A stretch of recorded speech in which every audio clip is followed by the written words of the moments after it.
Hello guys! So, ang topic natin for today, eto, maswerte ka kung ganitong uri ng lalaki ang magiging karelasyon mo. So ladies, kung gusto mong malaman ang mga ito, panoorin mo ito.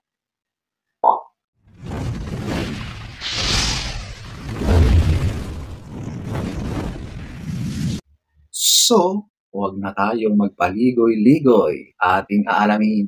Number 1, eto, ang kanyang partner lang ang kanyang bisyo. Wow naman!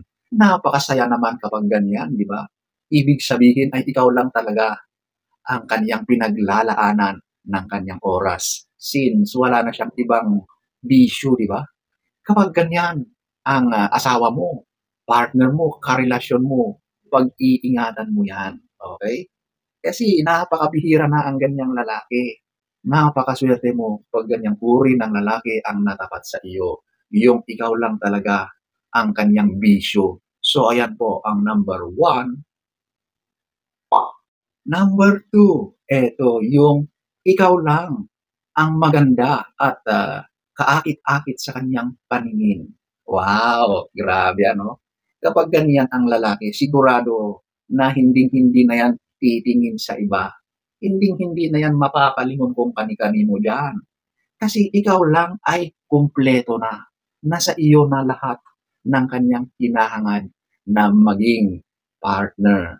So ladies, kung ganyan ang lalaki sa iyo, sigurado na maging kampante ka. Hindi ka na mag-aalala na yan ay maghahanap pa ng iba. Okay? Kasi para sa kanya, ikaw na, wala nang iba. Number 2, Number 3, ikaw ang kanyang priority. Napakasarap pakinggan kapag ganyan, di ba? So, since ikaw na yung kanyang priority, talagang lahat ng oras niya ay naibibigay niya sa iyo. Okay? Kasi wala na siyang hinahangad kundi ikaw, di ba? Sa lahat ng kanyang pinagkakaabalahan ay talagang ikaw yung nagiging inspirasyon. Ikaw yung nagiging dahilan kung bakit siya nagsisipag, bakit siya pumapasok araw-araw, nagtratrabaho, dahil lahat yon ay dahil sa iyo. Ikaw talaga ang dahilan, dahil ikaw yung kanyang priority. So lahat ng mga magagandang ginagawa niya at nangyayari sa kanya ay ginagawa niya ng dahil sa iyo. O, di ba? Ang sweet. So ayan po, ang number 3.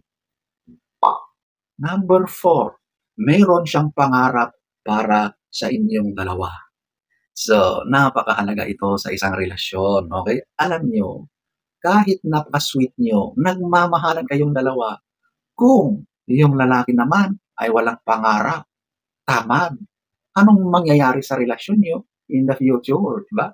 Hindi naman pwede na puro na lang pagmamahal, na puro na lang labing-labing ang iyong ginagawa. Anong kakainin nyo, di ba? So, ang responsableng lalaki ay meron siyang mga goals sa buhay. May mga gustong ma-attain, ma-achieve para sa inyong dalawa. Sa mga pangarap na gusto niyang iparanas at maranasan ninyong dalawa. Okay? So, ganyan ang tunay na lalaking nagmamahal. Responsable siya, nagsusumikap siya para sa inyong dalawa. Number 4, Number 5, eto yung hindi siya palainom or ayaw niya sa alak.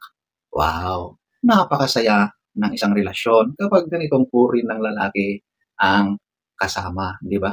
Kasi alam natin na kapag ang lalaki ay lango sa alak, sigurado na problema ang dulot niyan. Sakit sa ulo lagi, kahihiyan pa para sa relasyon, sa magiging pamilya niyo kung ganyan lagi ang ginagawa ng lalaki. Okay?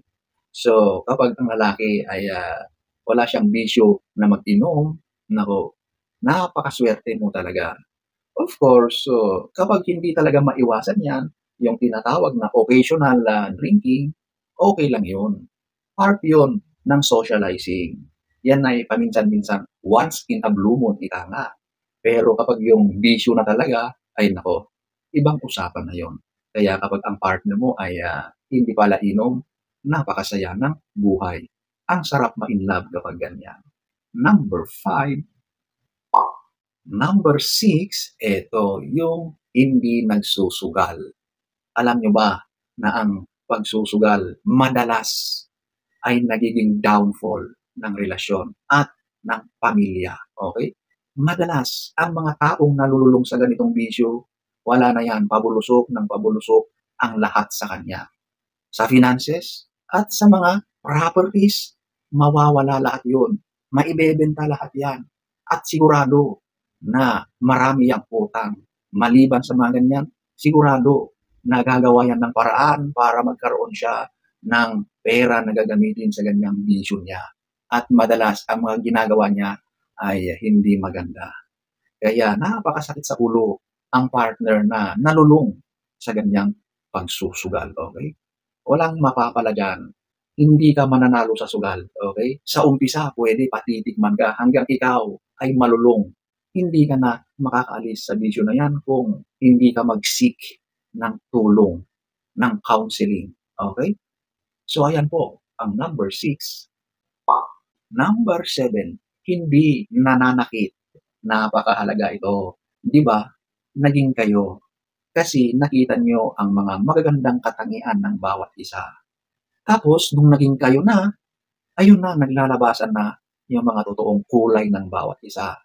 At kapag nananakit pala ang lalaki na yan, meron pala siyang mga temper problems, emotional problems, hindi niya alam kontrolin ang temper niya, ang anger niya, mahirap ang ganyan.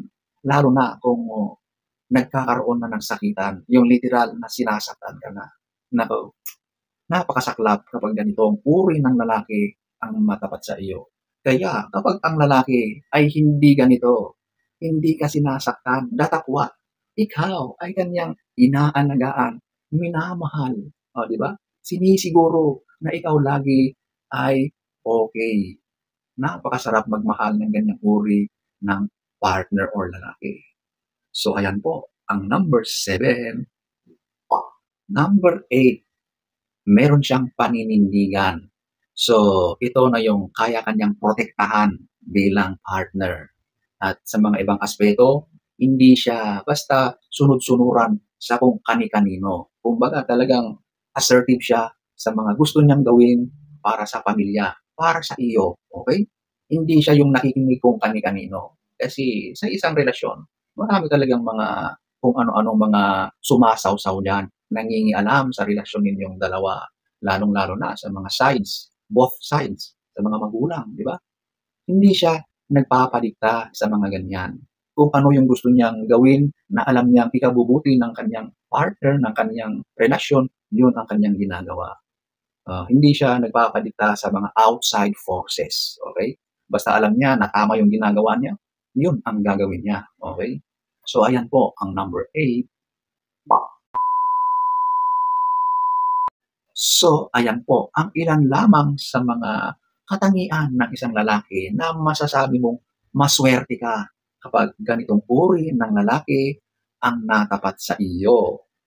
So, ladies, sana ay nagustuhan niyo ang ating topic for today. Next story time. Don't forget to subscribe.